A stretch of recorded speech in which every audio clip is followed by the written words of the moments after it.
take you to the White House now, where moments ago President Trump signed the coronavirus spending bill. I just spoke to the governor of California, Gavin Newsom. We had a good conversation. We're both working on the ship together. It's close to 5,000 people, so it's a big ship. We're doing testing on those people. Okay? Could I have those other papers I'm going to sign, please? These are additional papers relative to various things. And this is it? What is this?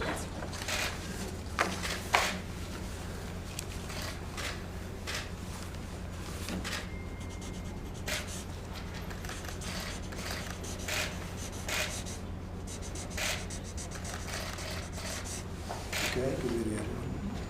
These are the emergency designations for the bill. There's two of them. Do you have anything to say to the press? I just want to make it clear that in terms of tests, we have provided all the tests to the state of Washington and the state of California that they've asked for.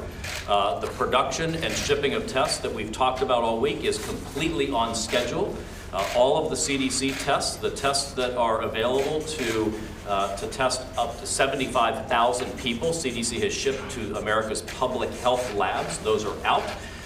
Then IDT, the private contractor working with CDC to ship to the private sector and hospitals, has already shipped enough tests for 700,000 tests. And the remaining lots are arriving at CDC this morning for quality control and should get out as we forecast this weekend. And then next week, we'll keep ramping up production. So as many as 4 million tests next week are going to be driving forward. So everything is on schedule for the testing. Mr. President, why aren't you going to CDC today? He's actually sent me. I'm going to go down. You could tell that. Yep. We may go. There was, they thought there was a problem at CDC with somebody that had the virus. It turned out negative, so we're seeing if we can do it. But yesterday afternoon, we were informed that there may have been a person with the virus, and they now find out that that was a negative test. They've tested the person very fully, and it was a negative test. So I may be going. We're going to see if they can turn it around with Secret Service. You know, we may be going. Here, Steve, this is for you after covering me so well. How big a hit to the economy? It's the first time I've ever done that to a reporter. How big a hit to the economy are you expecting? Well, job numbers just came out, and they're incredible. The job numbers were tremendous, and we picked up close to 80,000 new jobs from last report. And if you add that up, it's over 350,000 jobs. Job numbers just came out a little while ago, and they were shocking to the people that were analyzing them. Do you expect more gyrations in the No, stock market? I think, you know, a lot of people are staying here, and they're going to be doing their business here. They're going to be traveling here, and they'll be going to resorts here, and, you know, we have a great place. It's where, so foreign people come, but we're going to have Americans staying home instead of going and spending their money in other countries, and maybe that's one of the reasons the job numbers are so good. We've had a lot of travel inside the USA. Do you think the Congress or your administration needs to take more action to diminish the risk of recession? Well, all we can do is do what we do. I mean, we're getting a lot of business from people staying, you know, in other words here, which I've always liked anyway. You've known that for a long time. But people are staying here and spending their money here as opposed to going to Europe and other places. Now that'll change when this goes away, and hopefully that'll be sooner rather than later. But people were, I would say virtually everybody, you saw the job numbers, I guess, people were shocked because you had another 80 or whatever it is, a lot of numbers from last month where they upgraded. So the job numbers were at a level that nobody thought possible. They were really incredible. No stimulus needed? I don't know. I mean, we're going to see whether or not the Fed wants to stimulate. In my opinion, they should, because Europe is and China is and everybody is but us. We have a Fed that is not exactly proactive. I'm being very nice when I say that. But no fiscal stimulus. I think what happens is the Fed should cut and the Fed should stimulate. And they should do that because other countries are doing it, and it puts us at a competitive disadvantage, and we have the most prime. We are considered by far the most prime, and it's our dollar that everybody uses. The Fed should stimulate, and they should cut. And why should Germany have an advantage over us with interest rates? So Germany just announced that they're stimulating and they're cutting. Asia is, all over Asia they are. China is tremendously. And we're really not. And we pay higher interest, we have a higher rate, and it's ridiculous, frankly.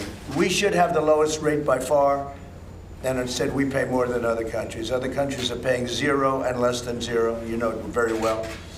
And we're paying interest, which is a very conservative approach, but it's not a good approach because we're also competing against other countries, whether we like it or not. Even our friends we're competing against. Mr. President, so in Afghanistan, are you afraid that once US pulls out, that the Taliban will basically just overrun? Well, no, you know, eventually countries have to take care of themselves. We can't be there for the next another 20 years. We've been there for 20 years, and we've been protecting the country, but we can't be there for the next. Eventually, they're going to have to protect themselves, you know.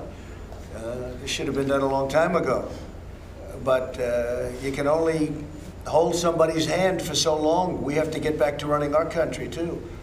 So you understand that. Sure. Do you think the Afghan government will be capable in the long term of defending itself? I'll let you know later. You know, we'll have to see what happens. I hope they are, but I don't know. I can't answer that question. Mr. President, any concern that the coronavirus is... It's not supposed to happen that way, but it possibly will. Any concern that the virus is more widespread than originally thought because of the lack of testing? Is that any reason why you're not going to Atlanta today? No. They had one person who was potentially infected.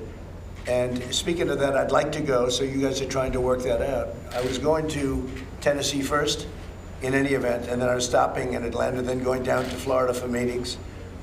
I think that they're trying to work it out that I do go. No, I hadn't heard that. I heard one person, and because of the one person, at a high level, because of the one person, they didn't want me going. But I would prefer going, and now that the test came out negative, we're going to try and go.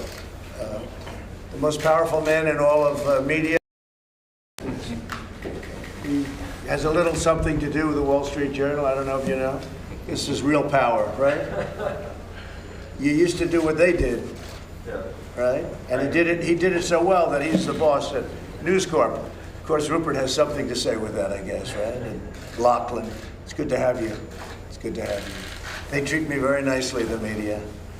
Right? Except for the Wall Street Journal, but that's okay. How do you keep people from panicking? I don't think they're panicking. I don't think people are panicking. I said last night, we did an interview on Fox last night, a town hall. I think it was very good. And I said, calm. You have to be calm. It'll go away. We do have a situation where we have this massive ship with 5,000 people, and we have to make a decision. You know, that's a big decision because we have very low numbers compared to major countries throughout the world. Our numbers are lower than just about anybody. And in terms of deaths, I don't know what the count is today. Is it 11? 11 people? And in terms of cases, it's very, very few. When you look at other countries, it's a very tiny fraction because we've been very strong at the borders. But then you have a ship with a lot of Americans on it. It's got 5,000 people on it. It's a massive ship, and you know they want to come in. So we have to make a decision. We're working with the governor of California on that. Are you meeting with President Bolsonaro this weekend? Yeah, I am. We're having dinner at Mar-a-Lago. He wanted to have dinner in Florida if that was possible. The president of Brazil. So we'll be doing that today. Do you think financial markets are overreacting?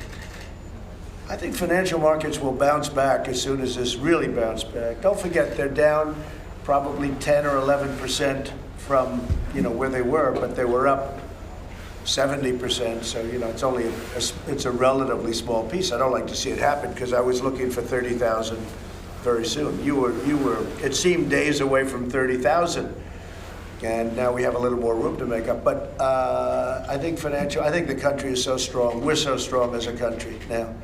We have never been like this. The consumer is generating so much because of the tax cuts, the regulation cuts, and the things we've done. So I think we're in great shape. I think we're in great shape. This came unexpectedly a number of months ago.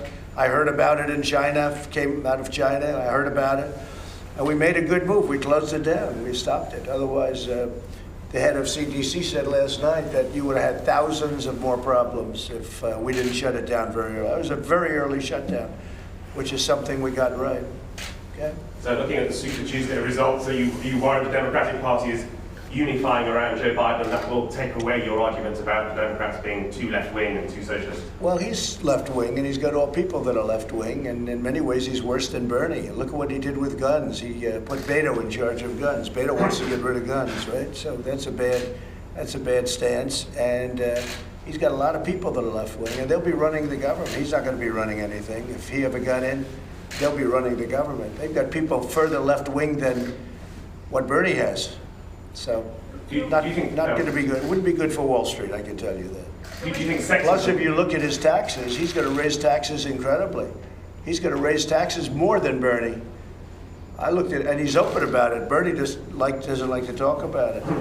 I mean, Joe Biden, his tax increases they're staggering. It's ridiculous. He'll destroy everything that's been built. Do you think sexism was a factor in Elizabeth Warren pulling out, and do you believe you will see a female president in your lifetime? No, I think lack of talent was her problem. She had a tremendous lack of talent. She was a good debater.